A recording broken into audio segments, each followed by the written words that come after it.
And welcome to the X Zone, everyone. I am Rob McConnell, and we're coming to you from our broadcast center and studios in Hamilton, Ontario, Canada, on the X Zone Broadcast Network, Talkstar Radio Network, Mutual Broadcast Network, iHeart Radio, Xena Radio, and of course, Simul Radio and Simul TV. If you'd like to send me an email, it's very simple, xzone@xzoneradiotv.com, on all social media sites, X Zone Radio TV. And to find out about the programming we have available for you 24/7, 365 on the X Zone Broadcast Network, visit www.xzbn.net. My guest to this hour, X Zone Nation, is Larry Holcombe. And a little bit about Larry. His introduction to the world of ufology came in the late 1950s after reading Major Donald Keyhoe's Flying Saucers Are Real and Flying Saucers from Outer Space that were found in his high school library. These books started a 50-plus year study and avocation into mainstream research of the most important story in history of mankind. Joining me now is Larry Holcombe. And Larry, welcome to the X Zone. Well, delighted to be here, Rob. I hope you can hear me all right. It sounds like you're right next door to me in the next studio, my friend. Wonderful. Larry, tell me more about your interest in UFOs. Well, as you stated, my interest started in 1960 after reading a couple of Donald Keyhoe's books, Flying Saucers from Outer Space and Flying Saucers Are Real, I believe. I've got those titles correct. And his passion for the subject just drew me into it. There were other books written by people in that same time frame. George Adamski is one that I consider to be a kook. Although Adamski has gained some degree of respectability in later years, but I still hold him in the fringe area of ufology, or flying saucers, as I like to call them. Let me ask you this then, Larry. Why do you give credibility to Keyhoe and not Adamski? Well, Keyhoe was a respected Marine Corps aviator. He was a major, he retired a major. That's not any great rank, but in those days, between the world wars, there were promotions were slight. And Keyhoe had a great deal of friends within the Pentagon that respected him, and he respected them highly. And Keyhoe was originally a skeptic of this flying saucer issue, and only got into it because Ken W. Purdy, the editor of True Magazine, brought him to New York and told him he wanted him to do research on flying saucers and write an article on it. And Keyhoe wanted nothing to do with it. He didn't like it, but Purdy knew that he had a great deal of inside friends and information within the Pentagon, and he convinced him to do it. And within less than a year, Keyhoe turned from a true skeptic, to a true believer. And finally, a believer that he was dealing with a subject that involved extraterrestrial craft. Well, didn't Adamski claim to have personal contact with the Venusians? Yes, I think I can't remember his books all that well. It's been a long time ago. Sure. But I think that he at one time claimed that he even was taken on a flight to Venus. I may be wrong about that, but he certainly claimed to have contact with Venusians, yes. Tell me what you call Doug Locke story. The Doug Locke story, when I first became interested in this subject, when I was a high school junior, I had met this fellow, Doug Locke, and it's a long story, but I'll keep it as brief as I can. Okay. He was a young man, 15 years my senior. He was in his early 30s, and he opened up a new Sunoco service station in the little village of Sandston, Virginia, that I lived in, which is a suburb of Richmond, Virginia, right at now Richmond International Airport. And through conversations with him, we became pretty good friends. And he told me that he had been in the Air Force. He was stationed at Biggs Air Force Base, and he had been a judo instructor. How that happened, it's a long story, but it involved Curtis LeMay deciding that he wanted a judo program for pilots to be taught judo, and he wanted 24 judo instructors, and he turned it over to his subordinate, General Thomas Power. Doug was selected to be one of the 24 people to be sent to the Kodokan Institute in Japan to be taught by a world famous judo instructor, Japanese judo instructor. He came back, and I had read these books, but Doug was really an old country boy from Southside, Virginia. Grew up on a tobacco farm in Southside, Virginia. Became an electrician after high school, then went into the Air Force. And I had this interest in UFOs, or flying saucers, as I like to call them. But I was afraid to bring it up to Doug, because I thought he'd say, "Oh, you silly kid, you believe in that junk?" Well, I did. I finally steeled myself and brought it up to him, and I just was ready to be lambasted. And he looked at me and he said, "Larry, it's all true." Now, Rob, keep in mind, and this is important for you folks out there listening, keep in mind, this was 1960, not 1980 or 81 when the Roswell story broke, but 1960. And he told me that he trained pilots from Roswell. He trained one bomber pilot that told him of flying crash saucer debris from Roswell to Wright Field, Wright-Patterson Air Force Base. Right. Now, Doug didn't have any way. He was just an airman teaching judo, and he was telling me stories these pilots had told him.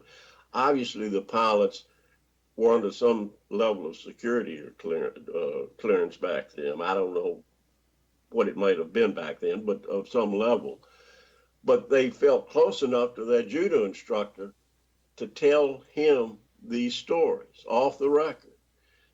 Doug told me, and there were many pilots that chased these saucers that told him they scared the living hell out of them, that these things did things that they couldn't believe.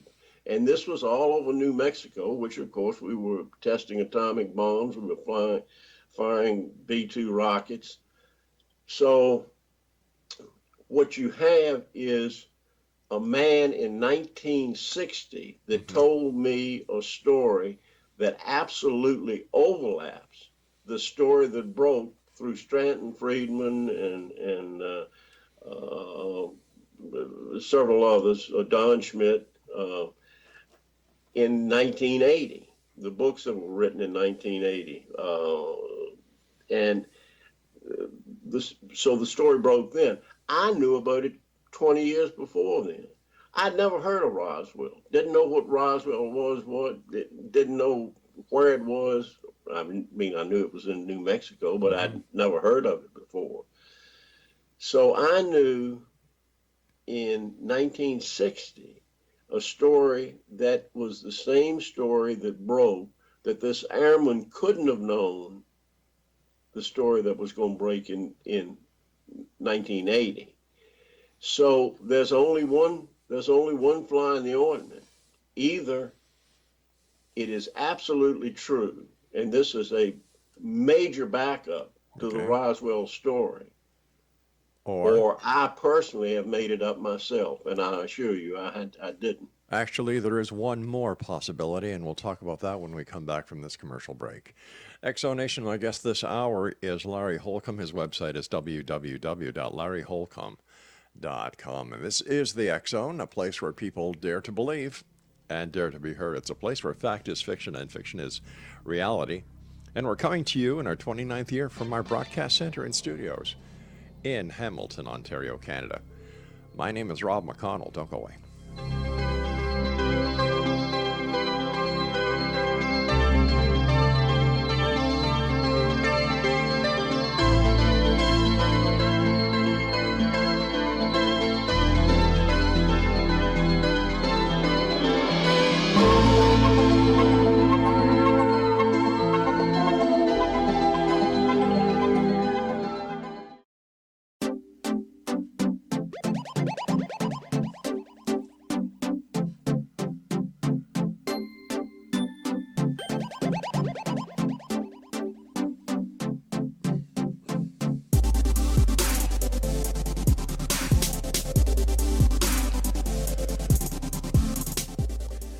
Larry Holcombe is my guest this hour, X Zone Nation, www.larryholcombe.com. And you know, Larry, there was, in my opinion, one more explanation. Here you've got a bunch of aircraft pilots who may have witnessed something they didn't know what they had witnessed or been part of, going back to 1947.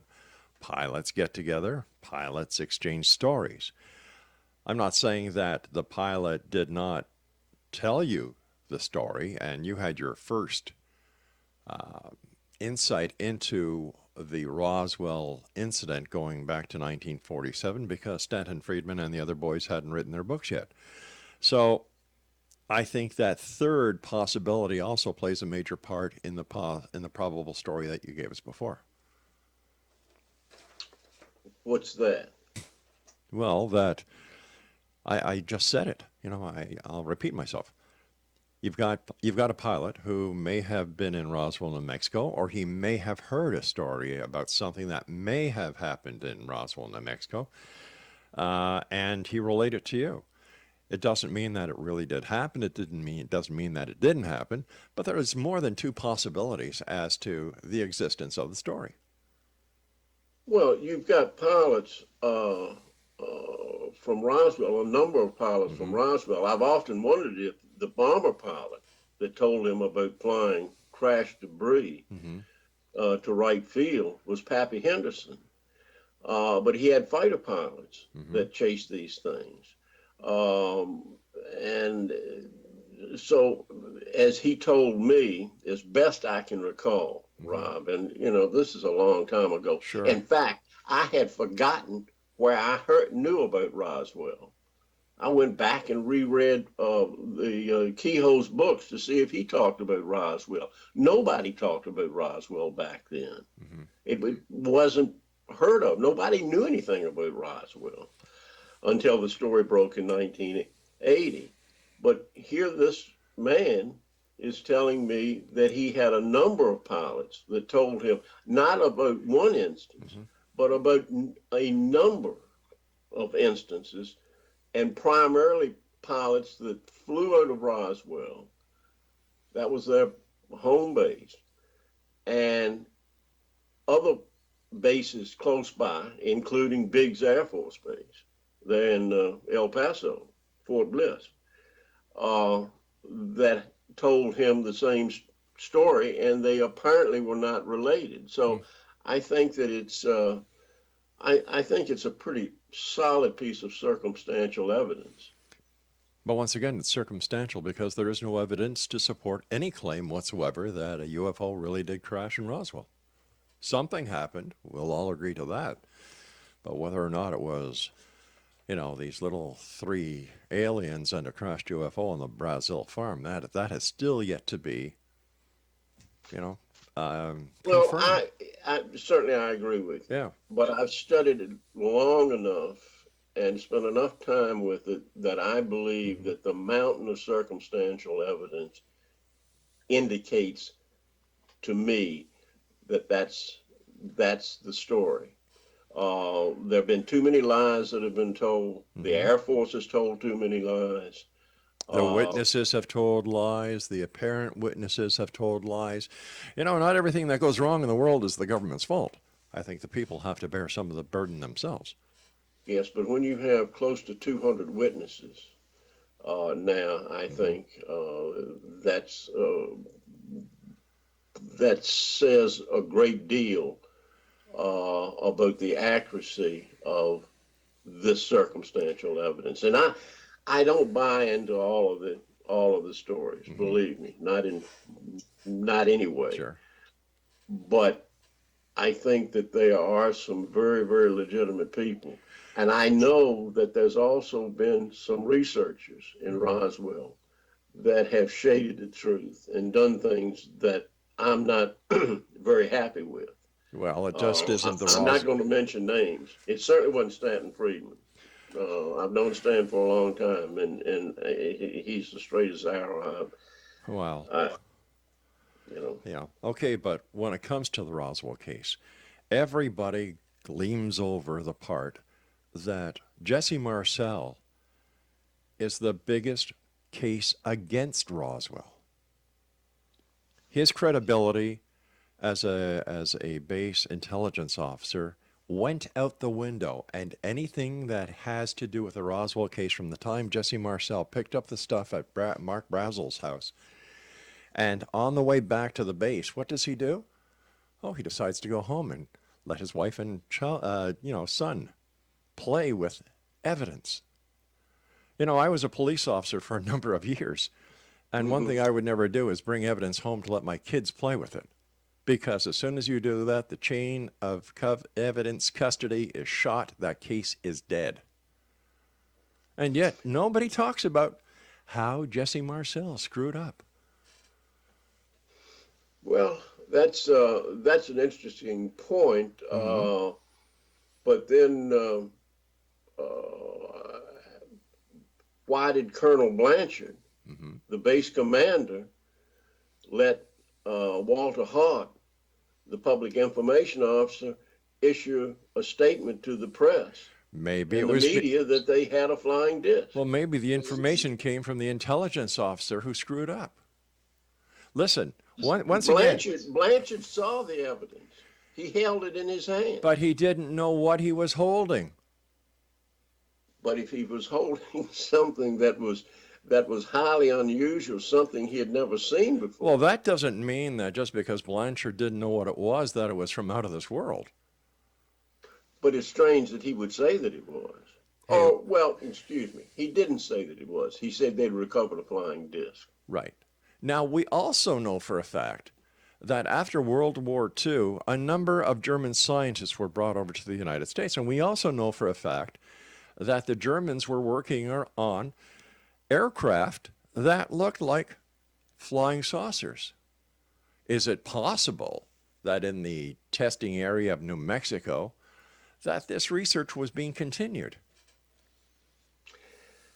You touch on a point that's really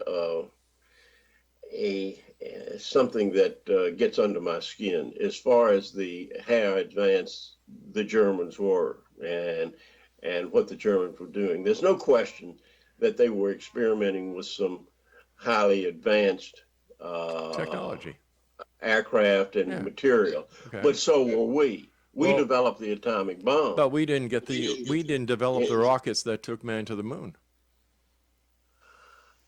If it wasn't for von Braun, the Americans would not have beat the Russians to the moon. In fact, the Russians beat the Americans to the moon. They just put the first man on the moon, the Americans. So. Certainly von Braun needs a great deal of accolade. Well, what about Einstein? What he did. What about Einstein? We also had our own good scientists. Einstein wasn't. As a matter of fact. Oh, wait a second. Hold on here. Albert Einstein wasn't a born American. And yet he was the one who came up with the formula for fusion. Well, I can't argue with you on that, but I think that we had some awfully fine scientists ourselves. Okay, so the British did. The British had a better jet engine than the Germans did. The Germans just put it into operation, and the British, I won't say too dumb, but they had the Whittle jet engine was a far better engine than the Germans had developed. There's an old saying that the man who invented the paperclip made a little bit of money. The man who decided to put those little ridges in the paperclip made millions. That's interesting. Mm-hmm. I'm not saying, listen, I don't want to bring politics into this. I'm just saying that the people in Roswell were not totally in the know of what the other divisions of the United States Air Force, Army, Marines, and Navy were up to. We know that everything is compartmentalized when it comes to government projects. Right. So I believe that whatever did happen in Roswell, something did happen there. I won't deny that. But when it comes to the theory that it was a flying saucer from another planet with 3 little aliens, I have a problem with that because there is no evidence.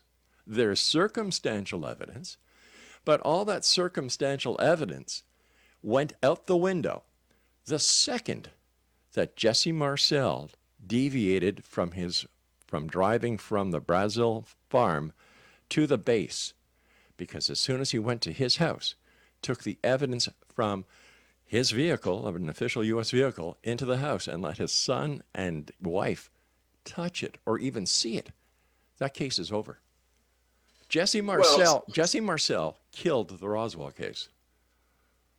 Well, I will acknowledge that you certainly have your own opinion, but I think that these were different times. I think that these were, and what may have been done in 1947 certainly would not be done now. But I think that they were different times, and personally, I could see the man doing that. Well, the man should not have been an Army intelligence officer if he was going to do that. They had the wrong man at the wrong place at the wrong time. We'll be back at the other side of this commercial break with the news as we continue here in the X Zone from our broadcast center and studios in Hamilton, Ontario, Canada. My name is Rob McConnell. Don't go away.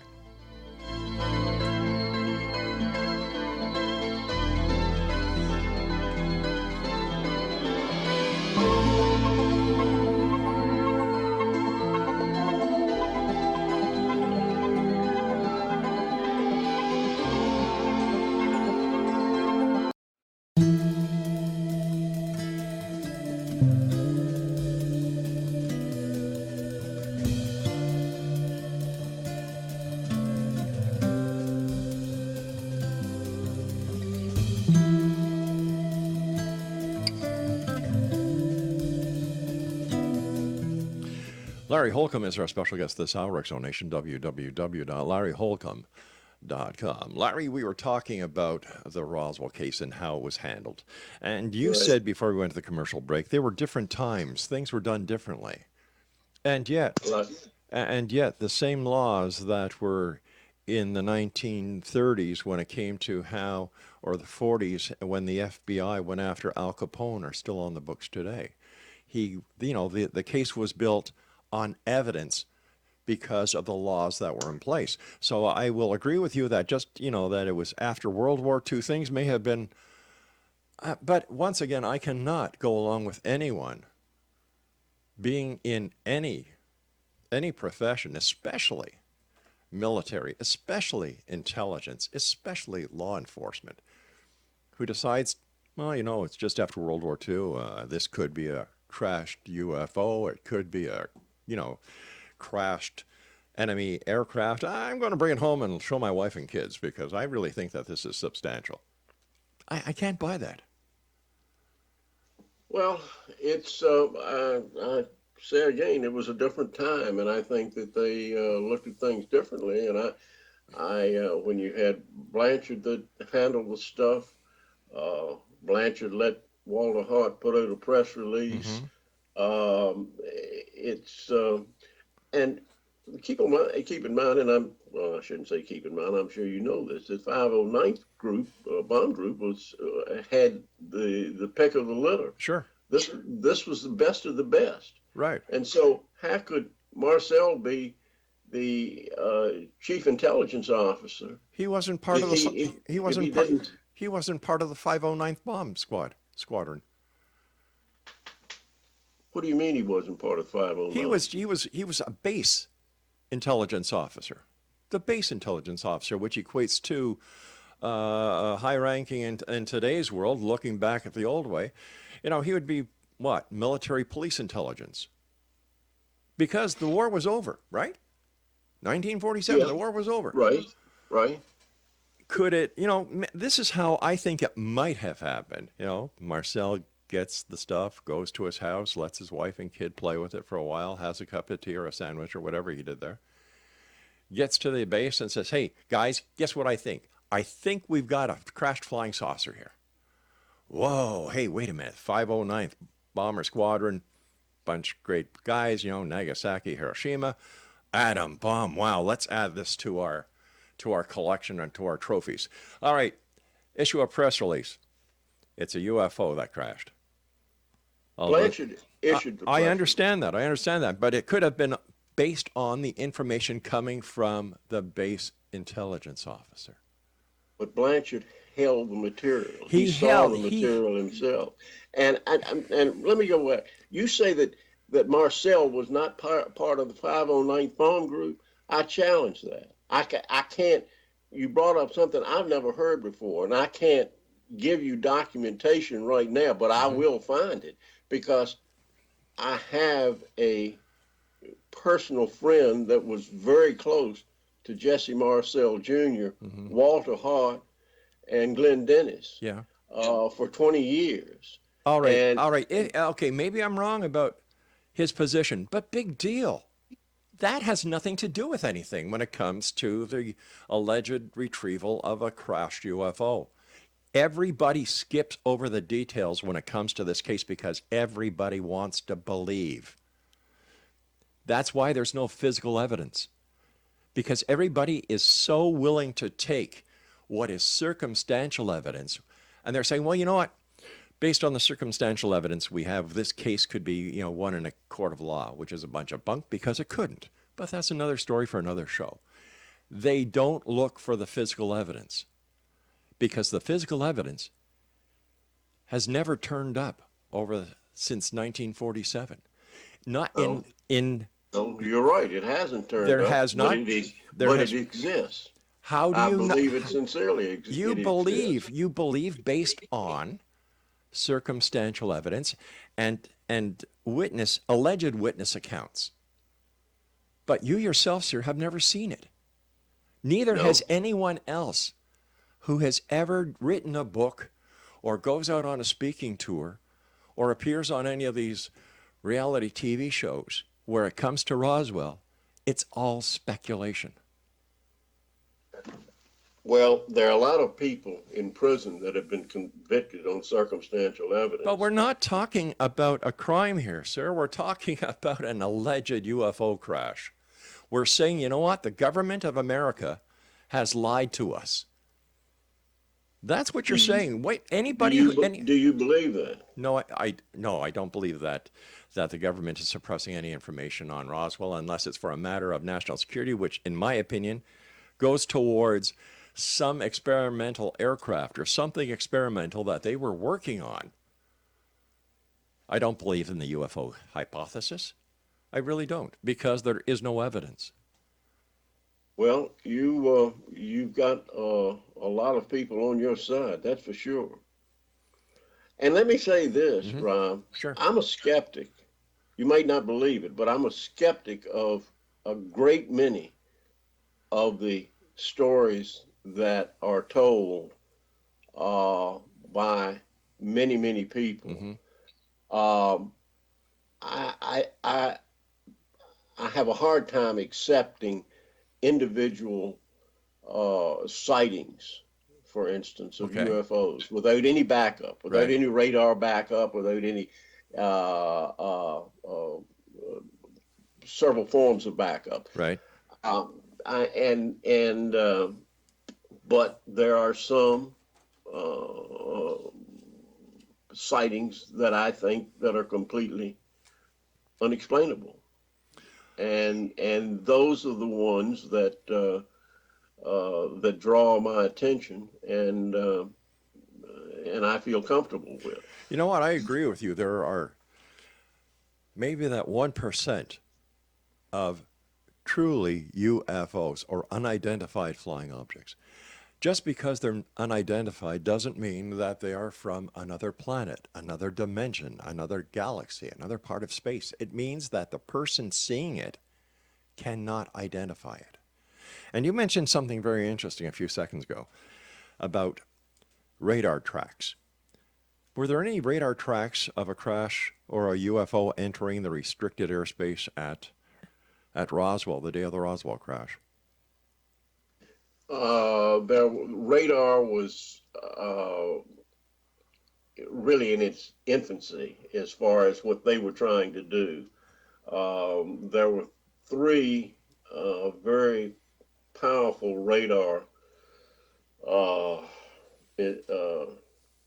establishments in the New Mexico area, probably to protect Sandia Labs, White Sands, and Los Alamos labs. White Sands wasn't very far from Roswell, was it?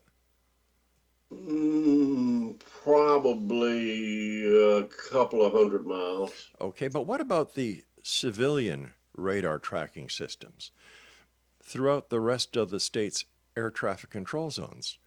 Was there any radar tracking that correlated with not in 1947. You mean commercial aircraft radar wasn't used? You, to my knowledge, and I stand corrected on this, but radar was so new, such a military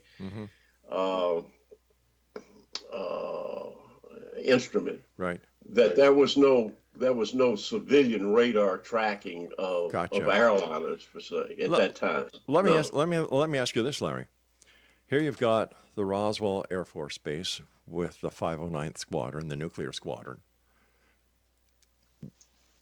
Would it not make sense that after the attack on Pearl Harbor that the United States government would have done everything in their power to secure the Roswell site? Well, wouldn't one of the first things that, wait a second. Would they have not put a radar installation there? They used it in Hawaii. Why wouldn't they put it in Roswell? Those radars were very infantile. They were very unsophisticated. We were developing very high, sophisticated new radar systems. Okay. One was at Moriarty. One was at Continental Divide, and one was near Roswell, which created a triangle around White Sands, Sandia, and Los Alamos. These installations were self-contained installations that had their own barracks, their own mess hall, and a very powerful generating station that was generating a tremendous amount of power for these radar installations. And this was before DuLine. Okay. Once again, why wouldn't these radar units not have picked up anything that was over the Roswell airspace then if these radar systems were so powerful? Oh, I think they did. But yet nobody's brought that up in a book. Nobody from any. Sure. You know, why not? I mean, that could have been looked at. Many people that have testified that these objects were tracked by radar all the time. I'm talking about the alleged UFO crash in Roswell. I'm not talking about any other case right now. Because up until, it seems that Roswell is the mecca of ufology. And it's, like I still can't understand why they have Roswell days, why they turn it into a circus, but I understand the town and the city makes a lot of money. Listen, you and I've got to take our final break. Please stand by. X-Zone Nation will return on the other side as we wrap up this hour here in the X-Zone with Larry Holcombe. Don't go away.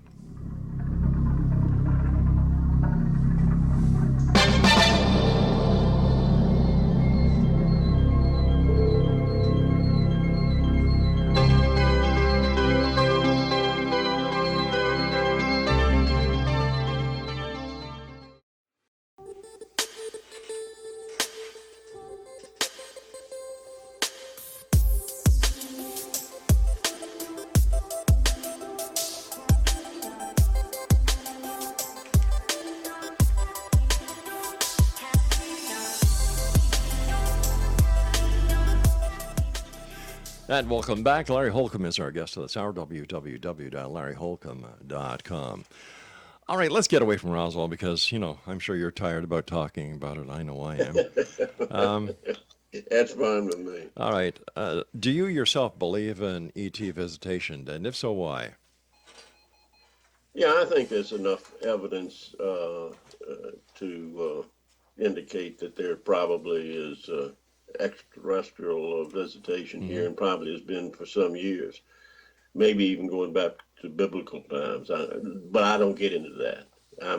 I'm strictly from the 1940s forward, and my main thrust is what I call flying saucers. I don't like the term UFOs, never have. It's too all-encompassing.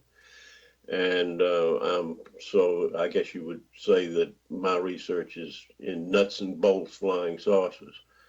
I'm not even that interested in extraterrestrial beings, but I'm a nuts and bolts flying saucer guy. And what kind of nuts and bolt flying saucers do you write about? Well, have you read my book? Nope. Oh, okay. Uh, Starting with the reported crash of a saucer in Cape Girardeau, Missouri. Yeah, that's going back to what, 1941? 1941. The air raid over Los Angeles in 1942. The great Washington merry-go-round in July of 1952. The extraordinary case of Japan Airlines 16, I don't have it in front, 1682, 16. Up in Alaska. Yeah.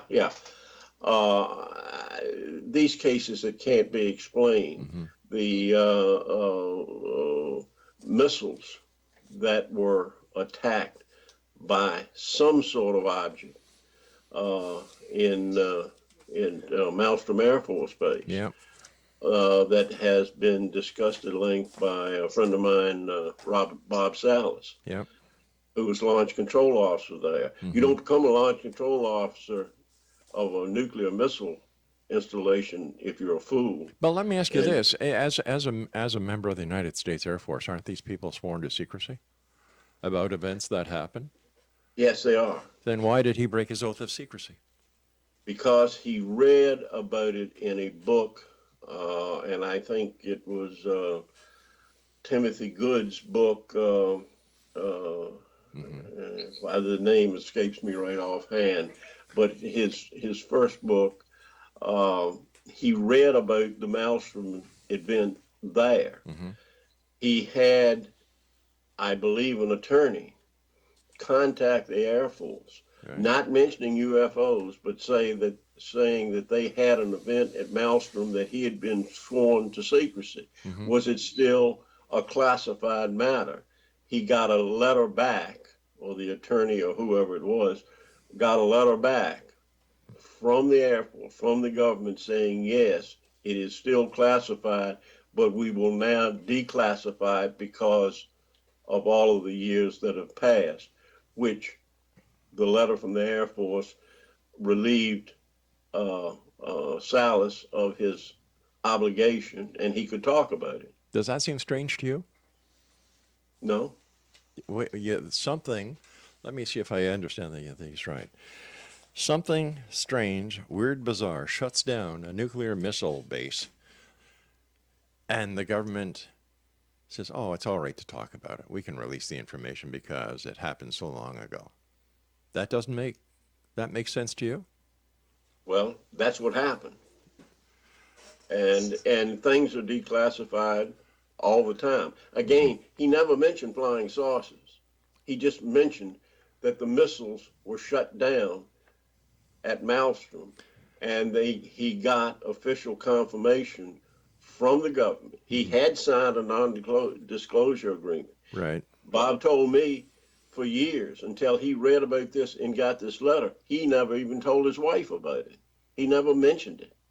But once he was cleared to discuss it, he discussed it, and he's gone public with it. Oh, I know. I've had him on the show. Oh, really? Yeah. Did you not believe him? I believe something happened, but I don't believe it had anything to do with UFOs. Oh, okay. Well, yeah, I guess that there are folks like yourself that really want hard evidence. And don't you think that the public deserves hard evidence? You know, look what they tried to do to poor Judge Brett Kavanaugh over the last couple of weeks, and it didn't work because there was no hard evidence. Right. You're exactly right. I couldn't agree with you more. You know, people deserve hard evidence. They don't deserve hearsay. They don't deserve what many ufologists are spinning. They deserve the facts. And until these facts are acquired, I don't care who says what. Unless you can prove it to me, I don't believe it. I want to believe, but I also want the facts. I want the proof. When I was in the police force, we dealt with facts. We dealt with evidence. When I investigate a show, I deal with facts. I deal with evidence. This is what. Rob, there's a great deal of trace evidence out there. Have you seen any evidence? Have you seen evidence, sir? And if so, please share it with me. Have I personally seen evidence? Mm-hmm. No. Then why do you believe? Well, I mean, I don't think that these people that are collecting trace evidence are lying. I haven't personally been to the site where these craft supposedly set down, and they've done soil samples, and the reports come back that are extremely strange. But no, I have not myself seen the trace evidence. There is a great deal out there. Allegedly. Well, I think that could be proven. Why hasn't it been proven then if it already exists? I think it has. It's just people don't read about it, don't accept it, or for don't whatever care. Reason. I don't know. Yeah. Is it possible that the UFO community is responsible for dumbing down America when it comes to UFOs? No, I think that the United States government is responsible for dumbing down the population. Oh, now, there's no proof of that. Once again, you're starting to sound like a Democrat at the hearings for poor Judge Kavanaugh. In 1955, the Patil Memorial Institute did a study of 3,201 UFO cases for Project Blue Book, directed at the time by Edward Ruppelt, who was the only one with Project Blue Book that did a job that was worth a damn. And the report was not given to the public because they said it was too lengthy and too expensive for the government to print, to release to the news media and the public. Okay, does the public really need to know? Does the public really care? Does the public need to know? Yeah. That's a question that I can't answer, and one that I mull over all the time. I don't know whether they need to know or not. If this phenomenon is something that's so terrible, perhaps the public doesn't need to know. The public shouldn't know. I don't know. I think about that a great deal. But what happens if what the government knows has nothing to do with UFOs, but everything to do with national security and countries not friendly to the United States or the democracy in general? By ufologists pushing and pushing and pushing, can you blame the government for doing whatever they can to secure the freedom and the democracy of the United States of America, as well as any other country that is friendly with them? Why don't they release the information they have? Why should they? Why shouldn't they? If it's nothing there, if it can be proved. I'm saying that what happens if it's another country, for example, Russia, had something to do with it? Do we really want Russia to know that, or let the American public know that Russia or another country, China, Japan, wherever, was caught, and that what happened at Roswell or any of these other sightings, whether it be an experimental aircraft or whatever, do we need to tell the public this? The public, what I'm saying is that if the government has information that would not be suitable for the population in general to know, then I think that probably it should be concealed. All right, you and I have to say so long for tonight. Thank you very much, Larry, for coming on the show. I was going to get into the show and ask him why he uses the name Larry when his real name is Irving, but I thought, what the heck, give the guy a break. We'll be back on the other side of this commercial break with the news as we continue here in the X Zone from our broadcast center and station in beautiful Hamilton, Ontario, Canada. My name is Rob McConnell. Don't go away.